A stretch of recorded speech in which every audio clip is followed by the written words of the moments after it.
자, 이번 시간은요, 교재 62페이지 보시면 목차 2번 상업 입지로입니다.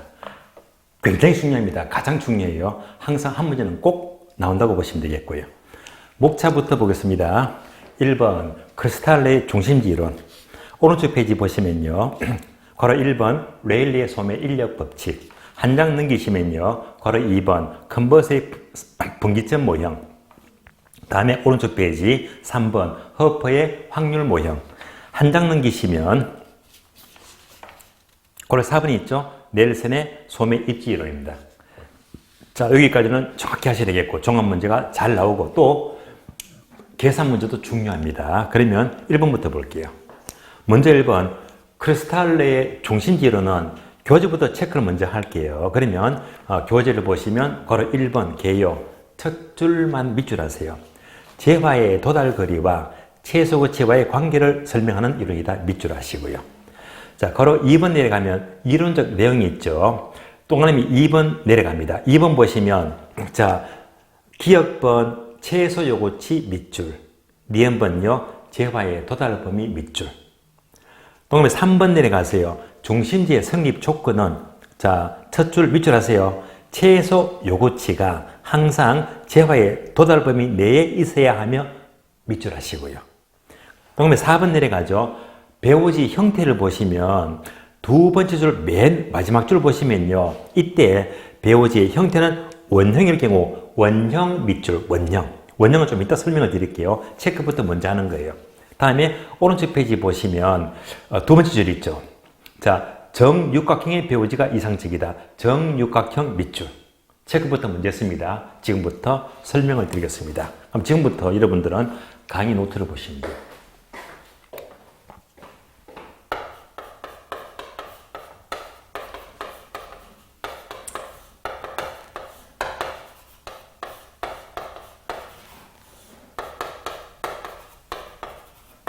자, 크리스탈레의 중심지론인데요. 그러면 강의부터 보게 되면 먼저 삼각형이 나옵니다. 삼각형.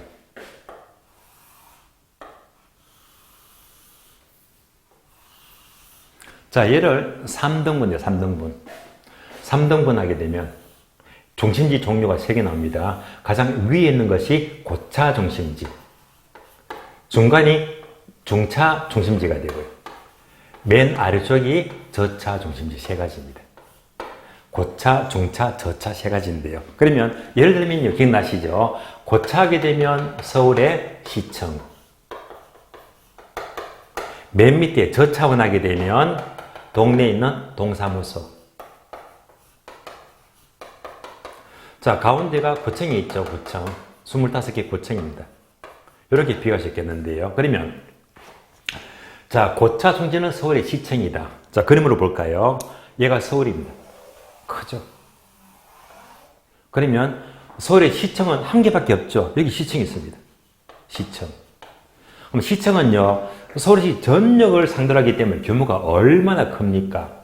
거리도 멀리 적용되고 여러 가지 다목적형을 수용합니다. 얘가 바로 고차 중심지가 되고요. 정반대로 저차 중심지는 동네 동사무소다. 그러면요, 한 동네가 있어요. 그러니까 규모가 작잖아요. 여기에 이제 동사무소가 구역을 관할합니다. 얘가 바로 저차가 돼요. 저차하게 되면 규모가 작다, 거리가 짧잖아요. 얘가 저차 중심지가 되고, 가운데 중차가 바로 구청이죠. 구청이 되면 중간 크기. 서울에는 총 몇 개의 구가 있다? 25개 구가 있잖아요. 그래서 이렇게 3가지로 구분되고 있습니다. 그래서 종류 3가지가 고차원, 중심지, 중차원, 저차원 3가지가 있다는 점을 여러분들이 확인하시고요. 자, 그러면 이제 강의 노트 동그라미 2번 보게 되면 중심지의 성립 조건 네모 2개 있죠. 이거 중요합니다.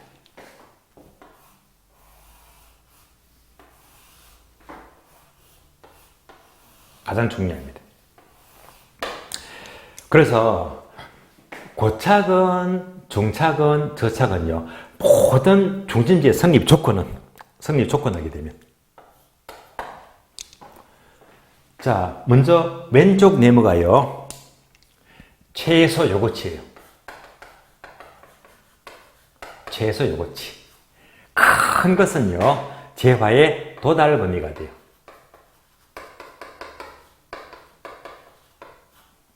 얘도 간단히 양리할 수가 있죠.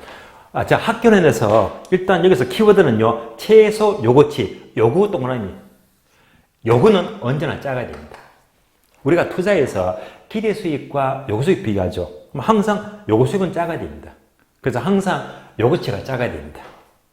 얘가 작고 도달 범위가 커야 됩니다. 다시 말하면요, 최소 요구치가 재화의 도달 범위 내에 있어야 됩니다. 이럴 때 하나의 중심지가 성립이 될 수가 있대요.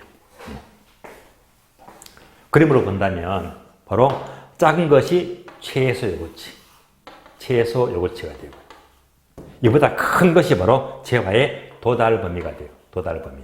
이럴 때 중심지가 성립이 될 수가 있다는 말입니다.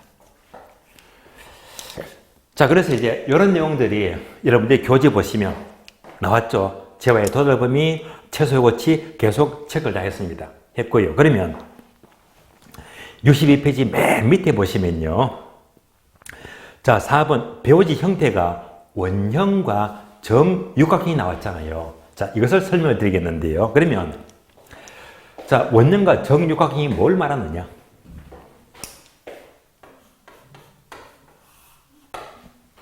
자, 이 경우는요, 중심지가 한 개이다, 한 개. 한 개가 되면 단일 중심지가 돼요.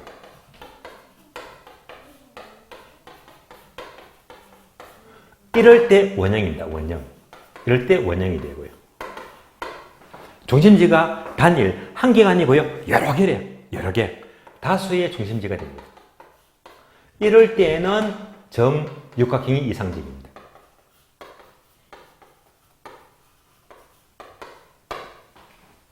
그러면 단일 중심지는 원형이 된다. 바로 이 그림이잖아요. 얘가 이렇게. 최소 요구치보다 도달 범위가 크다. 무슨 형? 원형. 원형. 그러면 다수의 중심지는 원형이 되기가 어려워요. 그러면 이제 그림으로 볼게요. 그림으로. 자, 중심지가 여러 개 있대요. 여러 개. 한 개, 두 개, 세 개, 여러 개 있잖아요. 중심지가 여러 개 있다. 자, 이때는 문제가 생기죠. 왜? 중심지의 기능은요, 요 원까지만 미치기 때문에 원 밖에 있는 비금진 부분이 있죠. 자, 이 부분은요, 중심지가 제 기능을 수행할 수가 없습니다. 서비스가 미치지 않잖아요. 그러니까 비금치기에 문제가 돼. 비금치기 없애야 됩니다. 얘가 없으려면요, 또 이제 이렇게 볼까요? 세 가지 모두 겹쳐보자, 이렇게.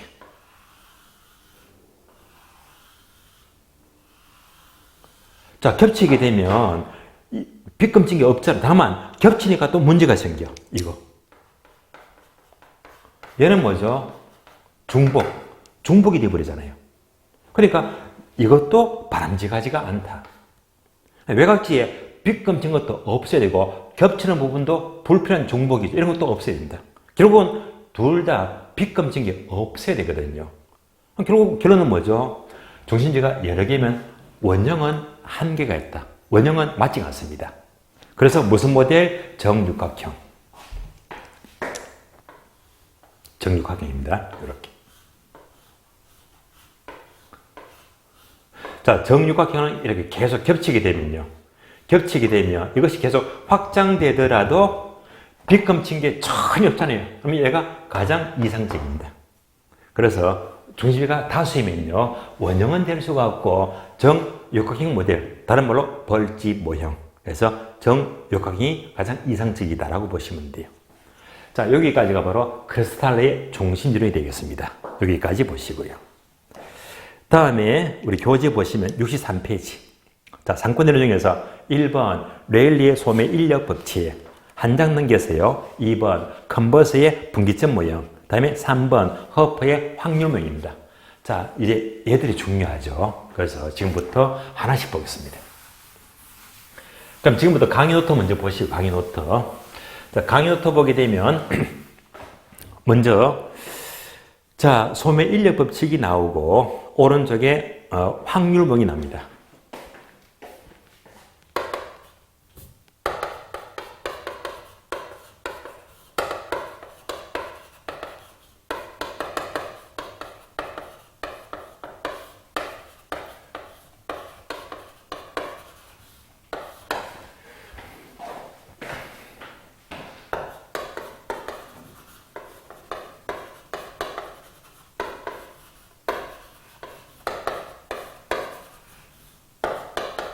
자, 이 두 가지는 따로 볼 게 아니고요. 결론은 소음의 인력 법칙을 이렇게 수정하고 보완했다. 수정한 모델이 확률명입니다. 그래서 양자가 비슷비슷해요. 조금 다를 뿐입니다. 한꺼번에 비교합니다. 자, 그래서 먼저 1번 레일리 소음의 인력 법칙은 1번 해놓고 빈 괄호 되어 있죠. 괄호 몇 보자. 이 괄호가요, 도시. 도시를 단위로 한 상권이랍니다.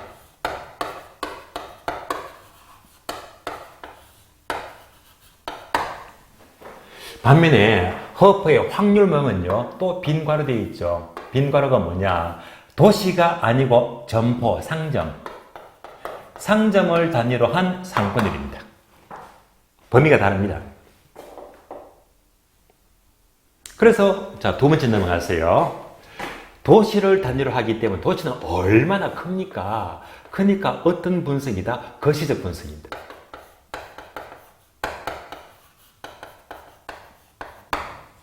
반면에 상점, 점포는 작잖아요.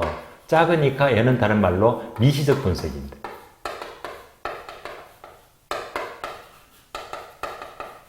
그러면 상점을 들락날락한 주체가 누굽니까?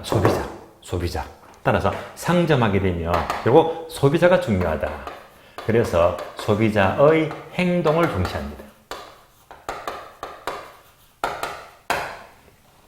자, 그래서 여기서 유의할 점은요. 여러분들이 모의고사 보시면 모의고사 허프의 확률 모형은 얘만 싹 바꿔서 거시적 분석하면 틀린 말입니다. 바로 미시적 분석입니다. 바뀐 단어만 조심하시면 돼요.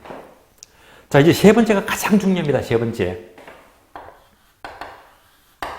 바로 고객 유인력입니다.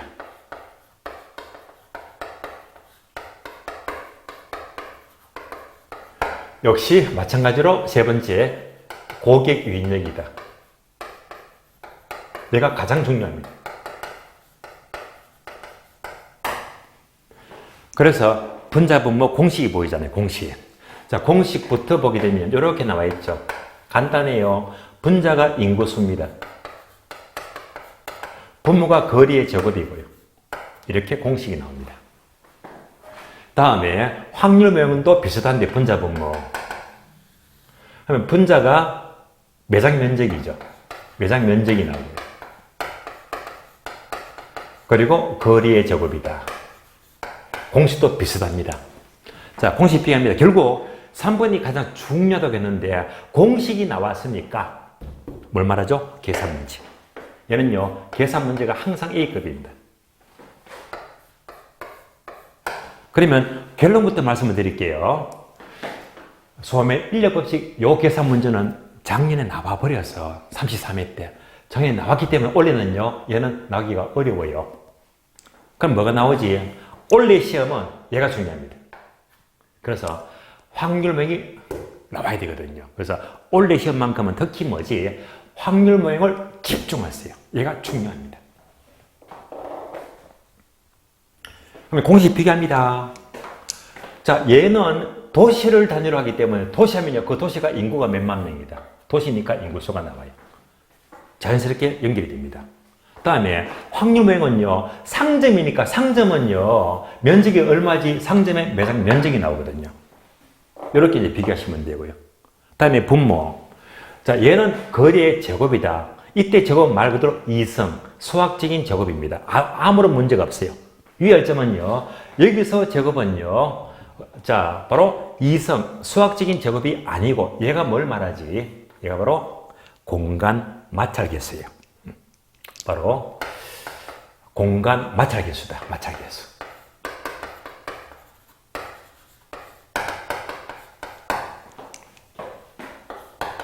이때 마찰계수는요, 가장 쉬운 말로, 자, 바로 장애물의 정도를 말해요. 장애물.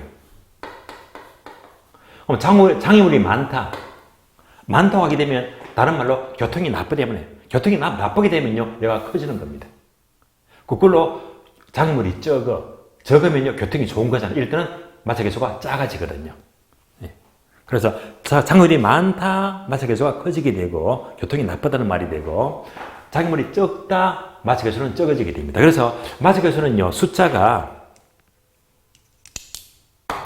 1도 주고 2도 주고 3도 주고 숫자 주기 나름이거든요. 가장 많이 주는 것이 바로 2가 된다.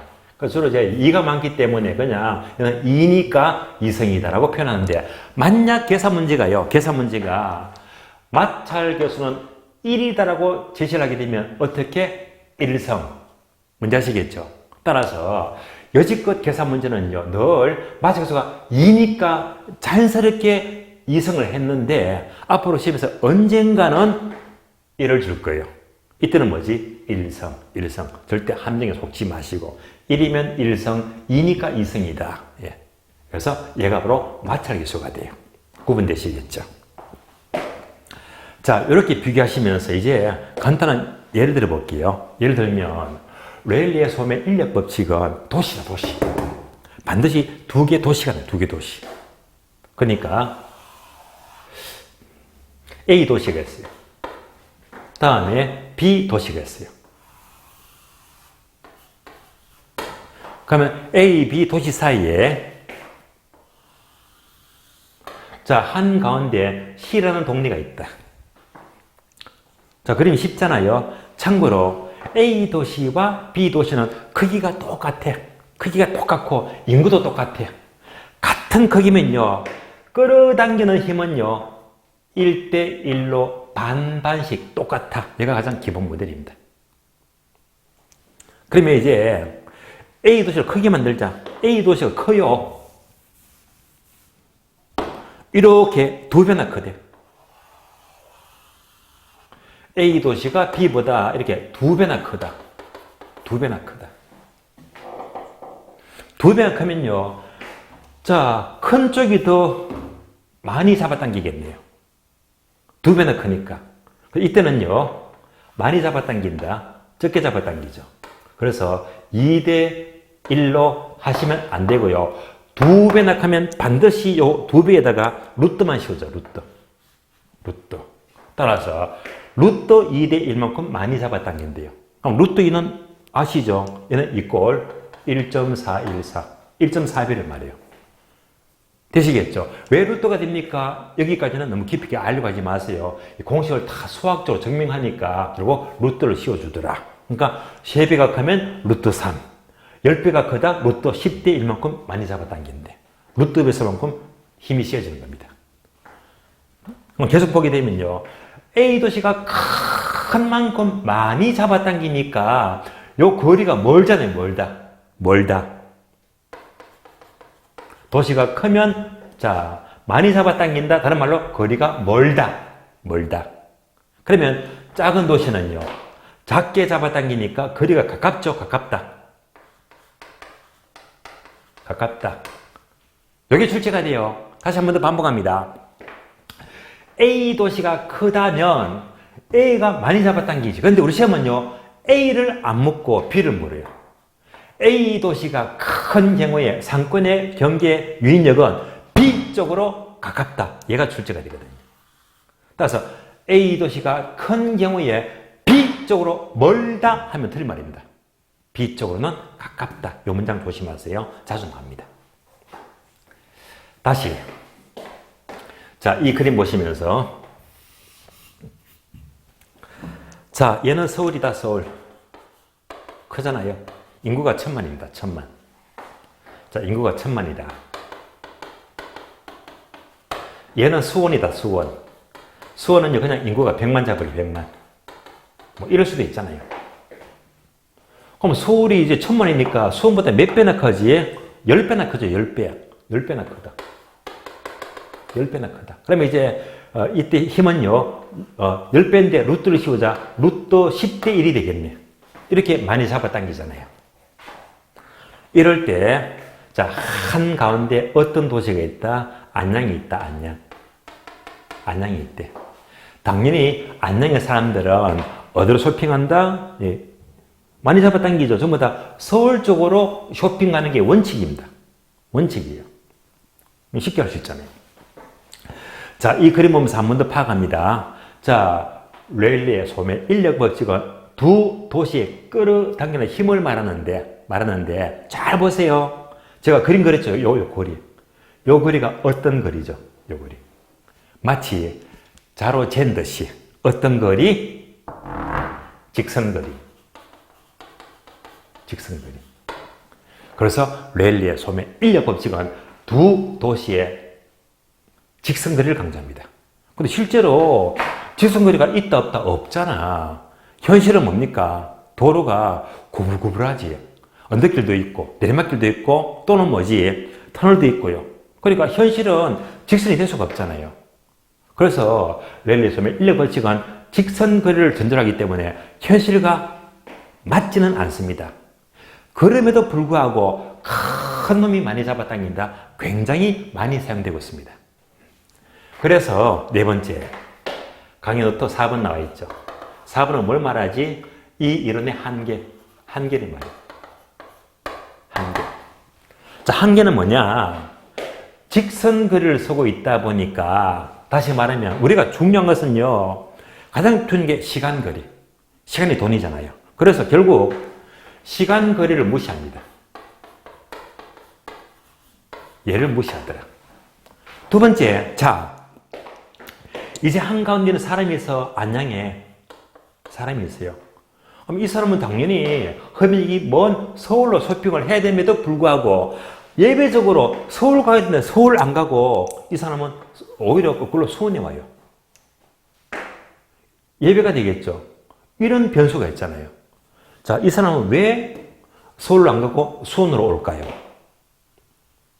이유가 있거든요. 이 사람은 고향이 수원이거든요. 그러니까 멀어도 수원이 친해. 수원에 오니까 동료들도 많고 친척도 많고요. 마음이 편하거든요. 이런 걸로 고려하지 않고 있습니다. 바로 소비자의 행동, 소비자의 개성입니다. 소비자의 개성도 무시합니다. 이런 한계점이 있어요.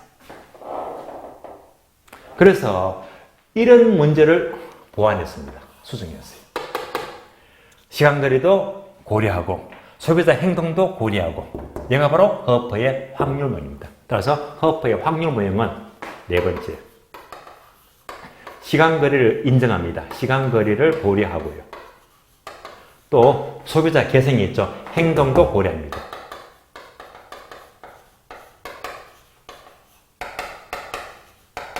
이렇게 보시면 돼요.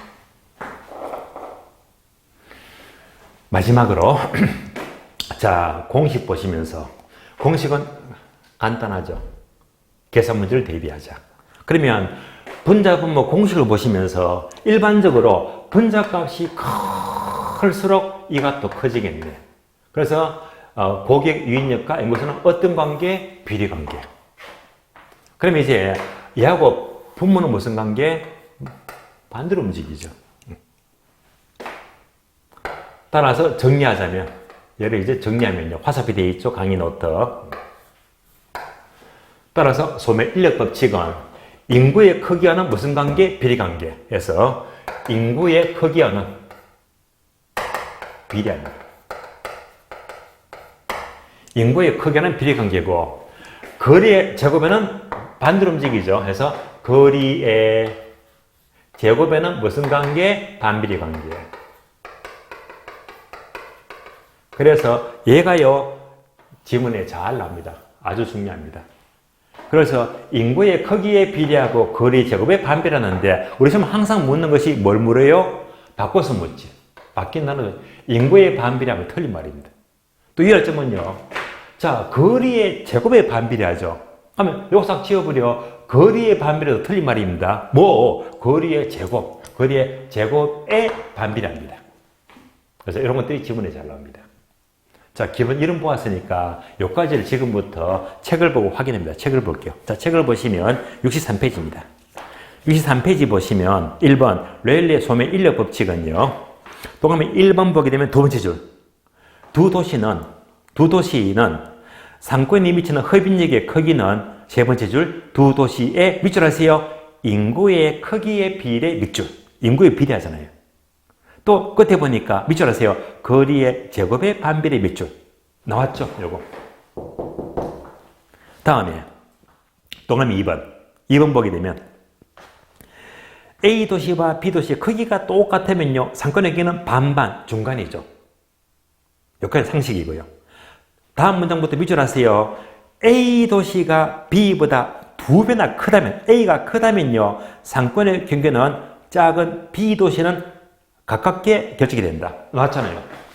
A 도시가 큰 경우는 작은 B 도시적으로 뭐 가깝다. 예. 그리고 보면 3번이 있죠. 3번은 이제 계산 문제 예제인데요. 계산 문제 예제. 자, 요 예제는요. 예제는 여러분이 확인하시고 오늘 출제 포인트 지문이 있죠. 문제 봅니다. 자, 문제 보게 되면 또 문제가 있거든요. 문제 보고 확인하겠습니다. 자, 출제 포인트 확인학습 프린터 보시면요. 자, 2번 문제, 2번 보게 되면 계산 문제가 나오잖아요. 계산 문제. 2번 문제 보겠습니다. 2번. 레일리의 소매 인력 법칙에 따르자면 A도시 인구가 24만 명이고 B도시 인구가 4만 명일 때, 자, 중간에 C지역의 소비자에 대해서 A쪽으로 인구 유인비율은 얼마인가? 그러면서 아래 박스 그림 있죠. 자, 그림 이렇게 나와 있네요. 그림. 자, 그림 보시면 왼쪽은 A도시, 오른쪽은 B도시, 가운데 C가 나옵니다. 자, 이렇게 C도시가 있다. 그러면 A는 인구가 몇만 명? 24만 명. B는 인구가 몇만 명? 4만 명.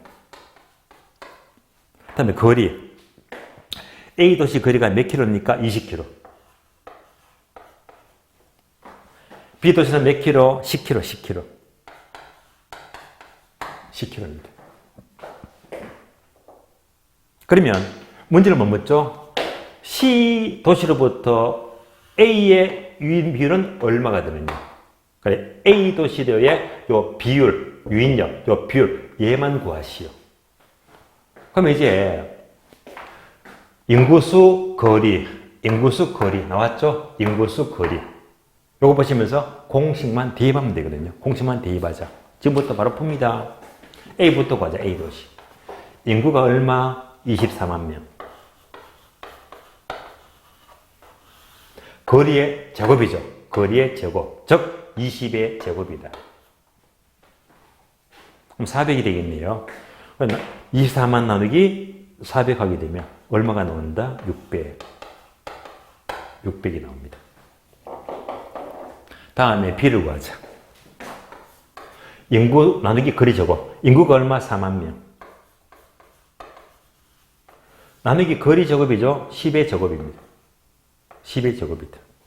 그럼 4만 나누기 100 하면 되겠네. 얼마가 된다? 400입니다. 그래서 이제 A가 600이 되고 B가 400이 나왔습니다. 다 합치니까 얼마가 돼요? 합치면 1000이죠. 전체가 1000입니다. 전체가 1000이다. 그럼 1000 중에서 A가 600이니까 몇 프로? 60%. 60%. B는 400이죠. 전체에서 몇 프로? 40%. 그러니까 이제 결국 A 비율 구하자. A 비율. A 비율은요. 전체가 1000이니까. 전체가 1000이니까 이 중에서 A가 얼마? 600이니까 0.6. 몇 프로? 60%. 그럼 답은 60% 나왔네요. B는 어떻게 됩니까? B는 전체가 1000이잖아요. 1000. 1000에서 B가 400이죠. 400. 400을 하게 되면 얼마가 된다? 0.4. 40%. 따라서 고객 유인력은요. A 쪽으로 60%, B 쪽으로 40% 됐습니다. 여기까지. 그래서 2번 문제는요. 가장 기본 문제가 되고요. 정답 몇 번? 3번. 3번이 되겠습니다. 자, 여기까지 레일리의 소매 인력 법칙을 공부했습니다. 그러면 이제 책을 볼까요? 교지를 보시면 64페이지. 64페이지. 컨버서의 분기점 모형입니다. 자, 컨버서의 분기점 모형. 이때 분기점이 뭐냐? 자, 요 그림 보시면서요. 자, 결국 6대 4죠. 이렇게. 자, 60%, 40%. 요렇게 되는 지점, 요 C 지점, 예. 얘가 바로 컨버스의 분기점입니다. 방금 먼저 풀었는데 60% 40%로 갈라지는 경계점, 요 지점을 구하는 것이 바로 컨버스의 분기점입니다. 그러면 이제 요걸 구하는 공식이 있죠. 요 공식. 공식이 복잡합니다. 교재 보세요. 교재 64페이지 보시면 이때 네모 박스 공식이 있죠. 분자, 분모, 루트 분자, 분모 복잡하잖아요. 이렇게 풀지 말자. 예, 루트 계산이 안 되잖아요. 여러분의 계산기는 루트가 안 나오잖아요. 그래서 이렇게 복잡하게 되면 루트 계산은 됩니다. 그러나 이 분기점도요. 굳이 루트를 안 쓰더라도 편하게 풀 수가 있다. 편하게. 한번 풀어볼까요? 풀어봅니다. 기본서, 교재 요약집 보시면 64페이지죠. 그럼 아래 문제가 있죠. 문제. 동그라미 2번. 2번 푸시면요. 쉽게 풀 수가 있습니다. 컨버서의 분기점 모형에 기초할 때 A도시와 C도시의 상권의 경계 지점, 즉 분기점은 A로부터 얼마나 떨어진 지점인가, 즉 분기점을 찾아야 돼요. 분기점. 박스 봅니다. A와 B는 동일한 직선상에 위치하는데 A의 인구가 64만 명, B 인구가 16만 명이다. 그럼 그림으로 보게요. 그림으로. A 인구가 몇만 명? 64만 명이죠. B 인구가 몇만 명? 16만 명입니다. 인구 나왔습니다. 그리고 마지막 줄 A와 B의 직선거리가 30km다. 얘가 몇 킬로? 30km. 그러면 이제 얘가 이제 0이면요 10km, 20km, 거리가 30km 되겠네. 30km. 그래서 거리가 30km다. 자, 문제 따라오셨죠? 이때 분기점이 어디가 분기점이 될까? 분기점을 찾으시오. 그런데 분기점 찾는데 우리가 공식 보니까 뭐 분자, 분모, 루트가 막 복잡하잖아요. 다 필요가 없어요. 자, 이거 보시면서 따라오세요. 자, 이를 판단합니다. A가 64만 명이고 B가 16만 명이다. 그러면 B보다 A가 인구가 몇 배나 더 큽니까?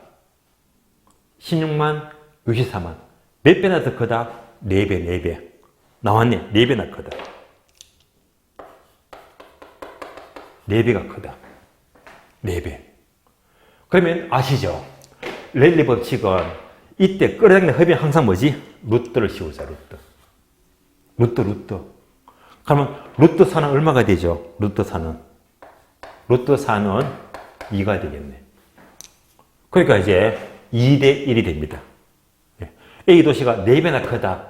그러면 루트 배수만큼 커진다고 했죠. 루트 4가 2가 됩니다. 그래서 이렇게 되겠네. 2대 1이다. 2대 1. 얘가 바로 루트 4가 됩니다. 따라서 4배만큼 크다. 루트 4는 2가 되거든요. 그럼 이제 2대 1 되는 지점은 바로 얘가 되겠네.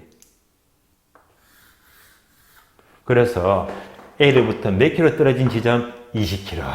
정답 20km. 정답 20km. 그러면 객관식은요. 1번, 2번, 3번, 15km, 4번, 5번 해서 숫자 5개 넣겠네. 이런 것들은 굳이 막 분자분모 복잡한 루트 다 필요 없이 그냥 루트에서 온 거 커지네. 숫자가 딱 2가 나오잖아. 2배. 그래서 2대 1이다. 아주 쉽게 푸시면 돼요. 분기점 20km. 다음에 3번입니다. 3번. 65페이지. 허퍼의 확률 모형. 확률 모형 볼까요? 확률 모형. 자, 확률 모형은요. 교재에 보니까 정말 3번에 3번. 3번 보시면 이 질문도 그대로 나옵니다. 허퍼의 상권 분석 모형에 따르자면 소비자가 특정 점포를 이용할 확률은 경쟁 점포의 수 동그라미, 점포의 거리 동그라미, 점포의 면적 동그라미에 의해서 결정이 된다. 단어식이 나왔죠? 점포의 수.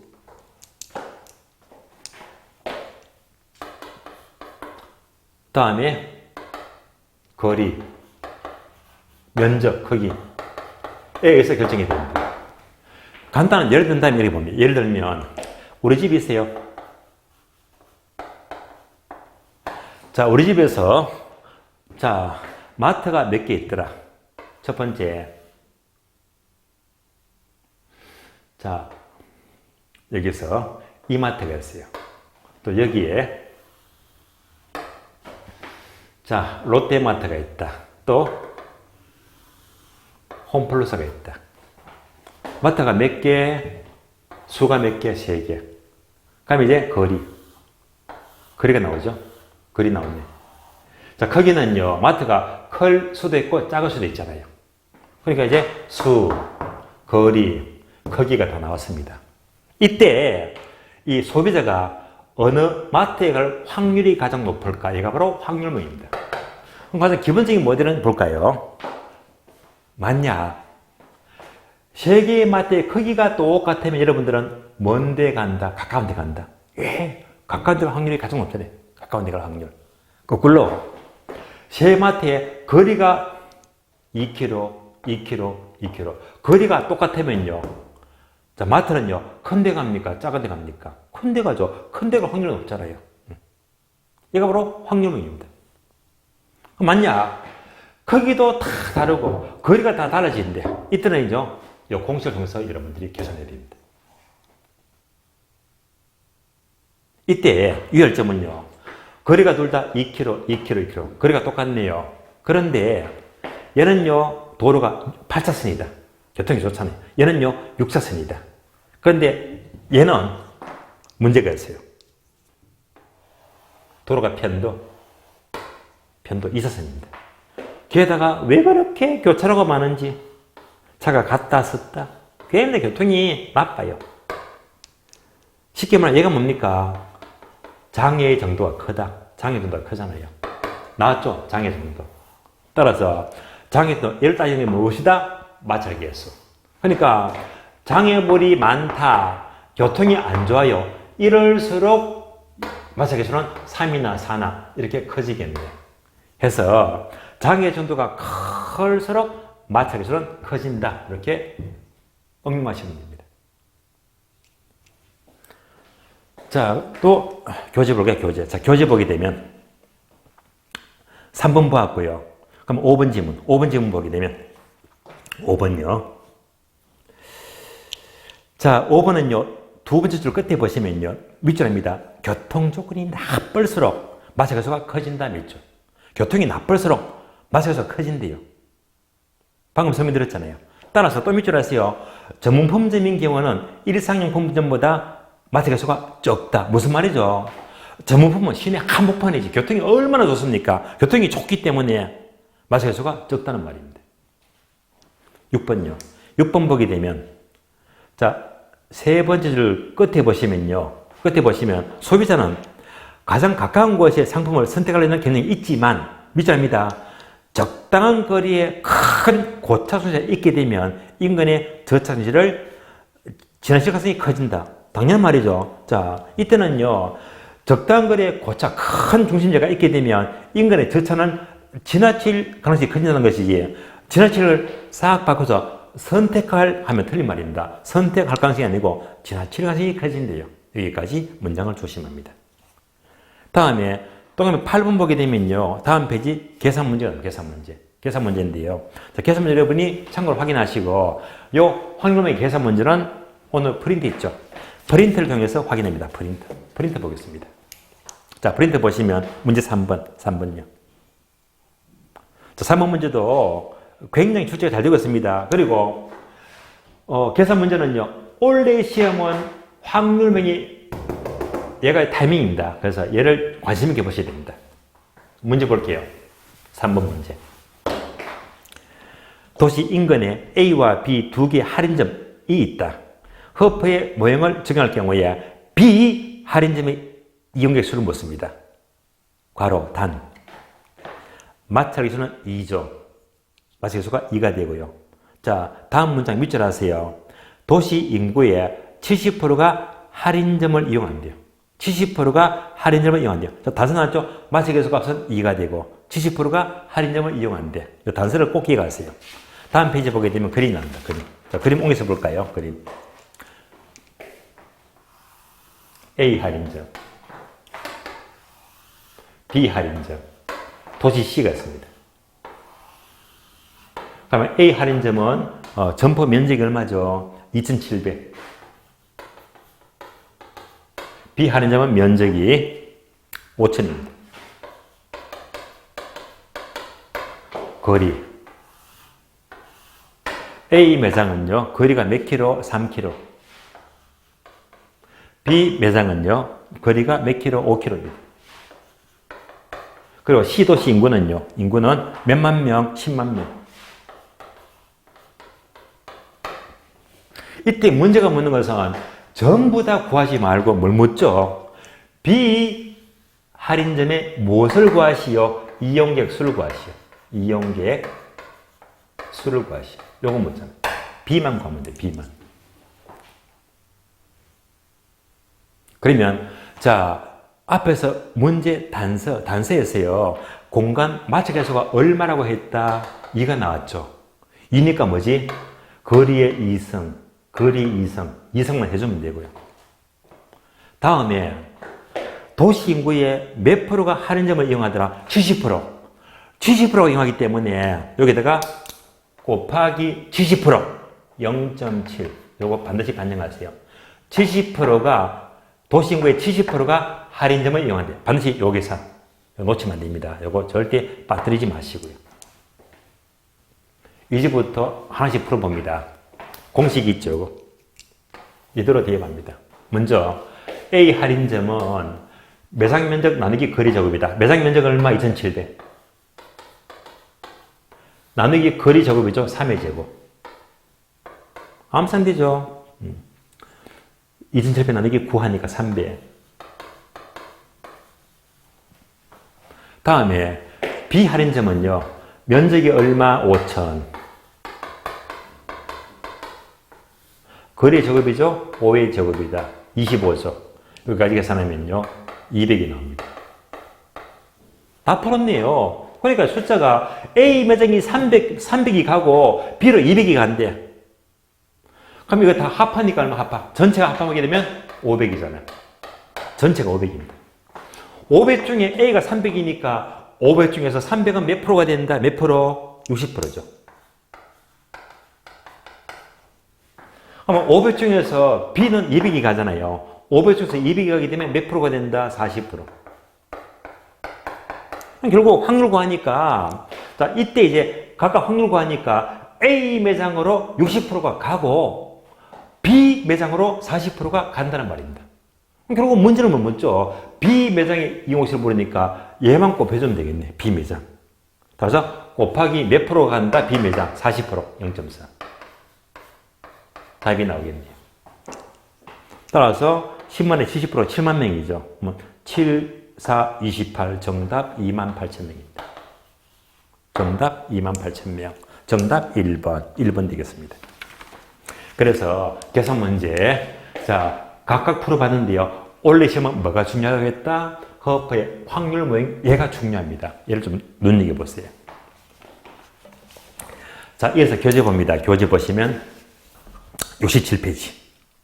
바로 5번요. 소비자 분포기법, 약으로 CST 기법이다. 얘는요, 체크만 할게요. 얘는요, 동그라미 1번 보게 되면 두 번째 줄을 밑줄 아세요. 1차, 2차, 3차 상권 개념을 도출한다 밑줄. 1차, 2차, 3차 상권으로 도출하게 되면 무슨 기법? 소비자 분포기법이다. CST. 얘는요, 다음 시간에 저절로 알게 됩니다. 체크만 했습니다. 체크만 하시고. 자, 그래서 여기까지가 항상 출제가 한 문제 되고 있는 상권 이론을 살펴보았습니다. 상권 이론요. 그러면 여기까지 보았으니까 문제 풀고 쉬겠습니다. 문제. 자, 오늘 문제 볼게요. 문제. 출제 포인트 문제 보시면 문제 1번입니다. 1번. 다음은 상업지 이치성에 대한 설명이다. 옳은 것을 고르시오. 지문 8개 있죠? 8개 있는데 우리 책은 하나 빠졌네. 우리 책은 66페이지 보시면요.